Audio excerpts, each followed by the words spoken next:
بسم اللہ الرحمن الرحیم۔ اعوذ باللہ من الشیطان الرجیم، بسم اللہ الرحمن الرحیم۔ عزیز طلبہ کرام، آج ہم المنطق المظفر صد دوم کا سبق نمبر 12 پڑھنے جا رہے ہیں، اور آج انشاءاللہ بیان کریں گے قضیہ حملیہ کی تقسیم کو۔ ہم نے بحث کی ابتدا میں کہا تھا کہ قضیہ کی دو طرح کی تقسیمات ہیں، ایک ہے تقسیمات عامہ اور دوسری ہیں تقسیمات خاصہ۔ اور ہم نے کہا تھا کہ ہمارے سامنے تقریباً مختلف طرح کی تقسیمات ہیں کہ جن کو ہم نے تقسیمات عامہ کا نام دیا، اور کچھ ہمارے پاس تقسیمات ہیں جن کو ہم نے تقسیمات خاصہ کا نام دیا۔ اور ہم نے یہ کہا تھا کہ ہم ابتدا میں تقسیمات عامہ کو بیان کریں گے، اس کے بعد انشاءاللہ تقسیمات خاصہ کو بیان کریں گے۔ اب تک ہم نے تقریباً جتنی بھی اقسام بیان کی ہیں وہ ساری کی ساری تقسیمات مشترکہ کی تھیں، یعنی وہ ایسی تقسیمات تھی جو حملیہ اور شرطیہ میں برابر تھی۔ وہ کیسے؟ ہم نے جب کہا تھا جو قضیہ یا وہ کلی ہوتا ہے یا وہ جزئی ہوتا ہے، اب اس میں فرق نہیں ہے، چاہے وہ شرطیہ ہو چاہے وہ حملیہ ہو، برابر تھا۔ ہم نے کہا تھا جو قضیہ ہوتا ہے یا وہ موجبہ ہوتا ہے یا وہ سالبہ ہوتا ہے، اس میں فرق نہیں ہے، چاہے وہ حملیہ ہو چاہے وہ شرطیہ ہو، وہ دونوں موجبہ ہوں گے، دونوں سالبہ ہو سکتے ہیں۔ اسی طرح ہم نے جو کہا تھا کہ موضوع کے اعتبار سے جو تقسیم ہے وہ قضیہ حملیہ کی 4 قسمیں ہیں، اور جو قضیہ شرطیہ ہے اس کی 3 قسمیں ہیں۔ فرماتے ہیں اس اعتبار سے تو یہ دونوں آپس میں مشترک تھی، لیکن اب یہاں سے ہم جن تقسیمات کو بیان کرنا جا رہے ہیں وہ تقسیمات خاصہ ہیں، یعنی وہ ایسی تقسیمات ہیں جو فقط اور فقط ایک قسم کے ساتھ خاص ہیں، تمام اقسام کے درمیان مشترک شمار نہیں ہوتی۔ یعنی ہمارے پاس کلی طور پر 3 قسمیں ہیں، قضیہ حملیہ، قضیہ شرطیہ متصلہ اور قضیہ شرطیہ منفصلہ۔ مطلب ان 3 قسموں کی الگ الگ جو خاص ان کی تقسیمات ہیں ان کو ہم تفصیل سے بیان کریں گے۔ ابتدا کر رہے ہیں قضیہ حملیہ سے، اس کے بعد انشاءاللہ پھر شرطیہ متصلہ کو، اور آخر میں انشاءاللہ شرطیہ منفصلہ کو بیان کریں گے۔ فرماتے ہیں جہاں تک تعلق ہے قضیہ حملیہ کا تو اس کی 3 ممکنہ تقسیمات ہیں۔ کون کون سی؟ پہلی تقسیم یہ ہے کہ قضیہ موجبہ میں موضوع کے وجود کے لحاظ سے، یعنی یہ تقسیم جو خاص ہے فقط اور فقط قضیہ موجبہ کے ساتھ خاص ہے، کہ جو ہمارے پاس قضیہ موجبہ آ رہا ہے آیا اس میں موضوع کس اعتبار سے موجود ہے، اس کی انشاءاللہ تقسیم بیان کریں گے۔ اس کے بعد جو دوسری ہمارے پاس تقسیم آئے گی وہ اس اعتبار سے ہے کہ موضوع یا محمول یا دونوں کے محصلہ اور معدولہ ہونے کے لحاظ سے، یعنی موضوع اور معمول دونوں یا تو حاصل ہوں گے یا دونوں عدول شدہ ہوں گے، دونوں وہاں پہ موجود نہیں ہوں گے، اس اعتبار سے تقسیم آئے گی۔ اور تیسری تقسیم ہمارے پاس آئے گی جہت قضیہ کے لحاظ سے، جس کو ہم موجہات کا نام دیتے ہیں۔ فرماتے ہیں اس اعتبار سے تقسیم آئے گی کہ جس میں ہم ضرورت یا دوام، اس کے امکان اور عدم امکان کے حوالے سے گفتگو کریں گے انشاءاللہ۔ فرماتے ہیں ان تینوں تقسیمات کو ترتیب کے ساتھ باری باری آپ کے سامنے بیان کریں گے۔ سب سے پہلے بات کرتے ہیں قضیہ حملیہ کی پہلی تقسیم کی، قضیہ موجبہ میں موضوع کے وجود کے اعتبار سے اس کی کتنی قسمیں بنتی ہیں؟ مطلب اس کی ہمارے پاس 3 قسمیں تھیں، یا تو قضیہ ذہنیہ ہوتا ہے، یا قضیہ خارجیہ ہوتا ہے، یا قضیہ حقیقیہ ہوتا ہے۔ البتہ بات آپ کے ذہن میں رہے، یہ جو ہمارے پاس تقسیمات ہیں یہ موضوع کے وجود کے اعتبار سے ہیں، اور یہ فقط اور فقط خاص ہے قضیہ موجبہ کے ساتھ۔ اب آگے انشاءاللہ بھی بیان کرنے جا رہے ہیں کہ فقط ہم نے اس کو قضیہ موجبہ کے ساتھ خاص کیوں کیا، قضیہ سالبہ اس میں کیوں شامل نہیں، اور یہ موضوع کے اعتبار سے ہم نے تقسیم کیا تو کس اعتبار سے یہ 3 قسمیں ہمارے سامنے آتی ہیں۔ آگے گفتگو انشاءاللہ ہماری تمہیدی ہوگی، کل سے انشاءاللہ پھر جو ہے وہ ان 3 قسموں کے حوالے سے تفصیل سے گفتگو کریں گے۔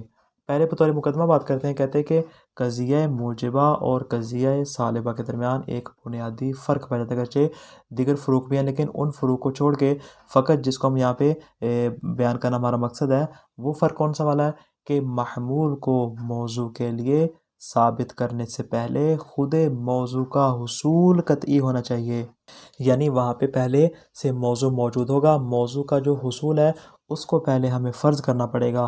جب ہمیں موضوع کا حصول مل جائے گا، جب موضوع ہمارے پاس آ جائے گا، موضوع ہمارے پاس ثابت ہو جائے گا، اس کے بعد ہم کہیں گے کہ اس موضوع کے لیے یہ والا محمول اور یہ والا حکم ثابت ہے، یعنی پہلے سے موضوع کو ثابت کرنا پڑے گا، پھر موضوع کے لیے محمول کو ثابت کرنا پڑے گا، تاکہ نسبت دینا بھی صادق ہو اور نسبت دینا صحیح شمار ہو، ہمارا قضیہ کاذبہ نہ ہو۔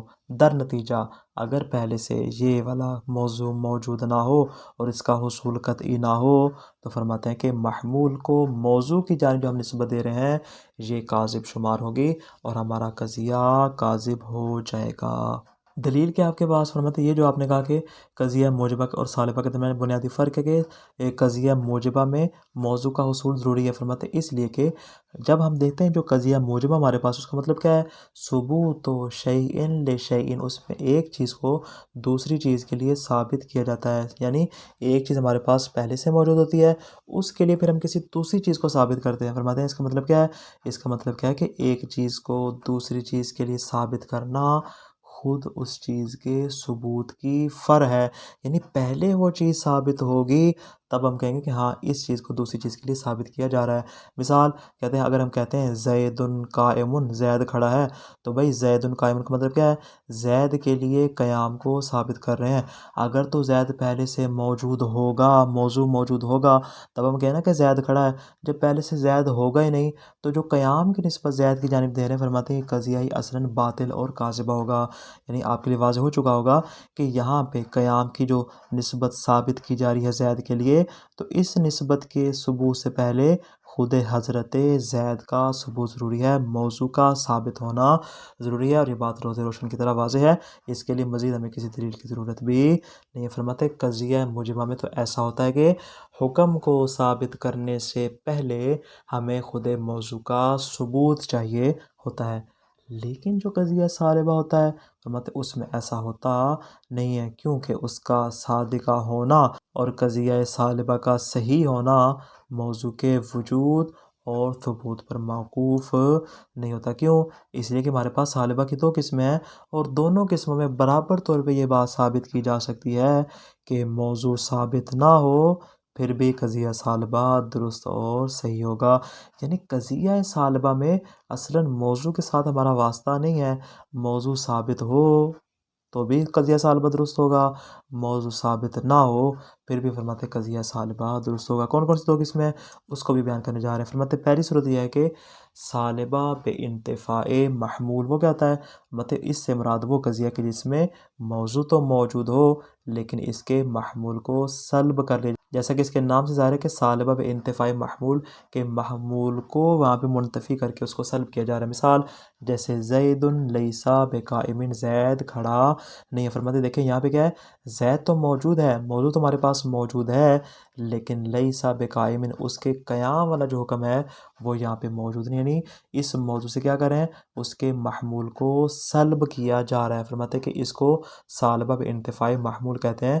فرماتے اب یہاں پہ دیکھیں، یہاں پہ موضوع موجود ہے لیکن اس کے باوجود کیا ہے؟ سلب کا حکم لگایا جائے۔ فرماتے یہ والا قضیہ کیا ہوگا؟ درست شمار ہوگا۔ لیکن فرماتے دوسری ہمارے پاس کیا آتی ہے؟ سالبہ بے انتفاع موضوع، اس میں کیا ہوتا ہے؟ یعنی واقع میں اصلاً وہاں پہ موضوع ہی موجود نہ ہو، اس صورت میں بھی فرماتے قضیہ سالبہ صادق ہوگا۔ جس طرح اوپر کہا تھا کہ موضوع موجود ہونے میں بھی قضیہ سالبہ جو وہ صادق ہوگا، اسی طرح اگر موضوع موجود نہ ہو، موضوع منتفی ہو، پھر بھی قضیہ سالبہ کیا ہوگا؟ درست ہوگا۔ جیسے ہم کہتے ہیں کہ حضرت عیسیٰ علیہ السلام کے والد نہ کھانا کھاتے تھے نہ پانی پیتے تھے، فرماتے کہ یہ والی نسبت دینا درست ہے۔ کیوں؟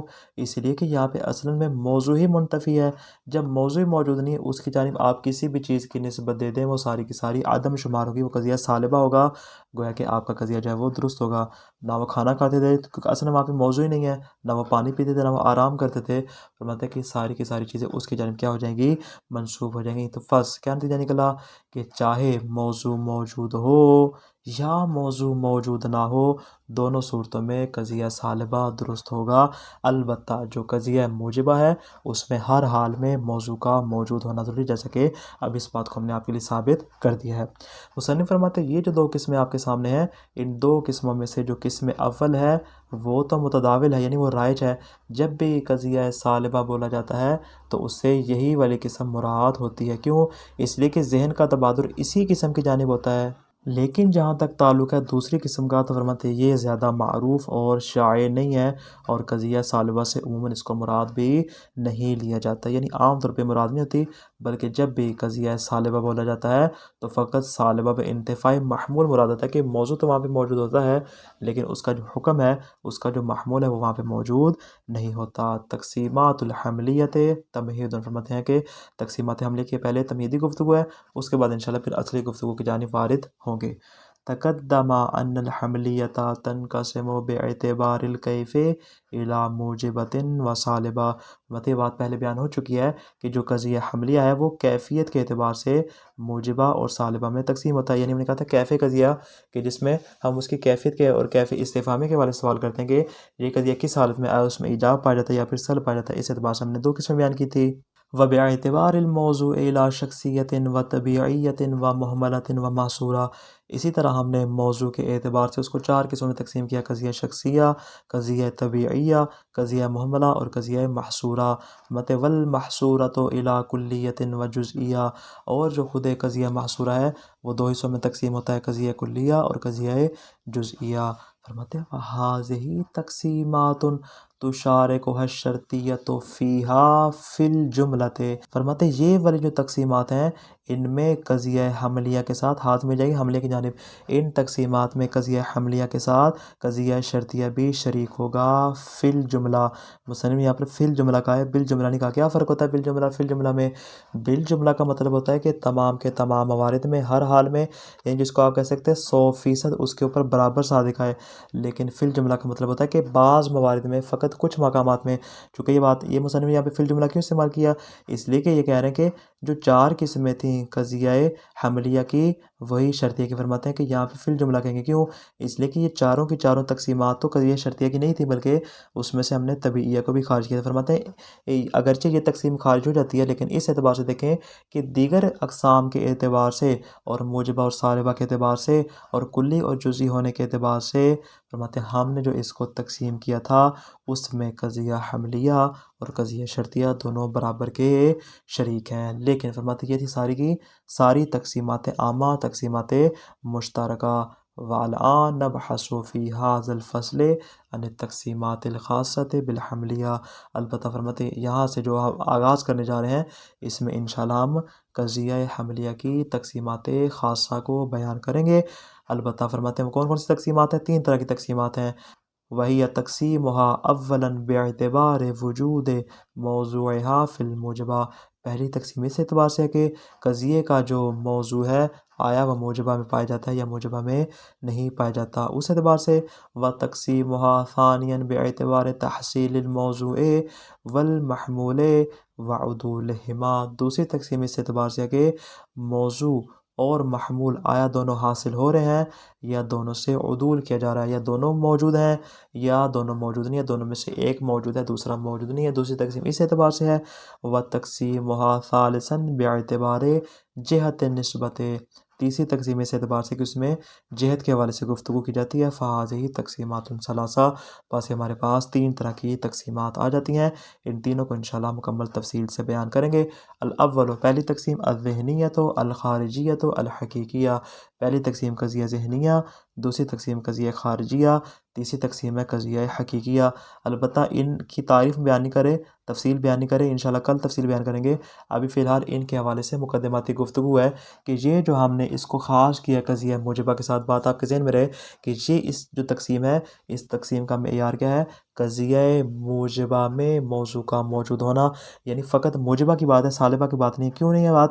اس بات کو انشاءاللہ آج بیان کریں گے۔ ان الحملیۃ الموجبۃ ہی ما افادت ثبوت شیء لشیء۔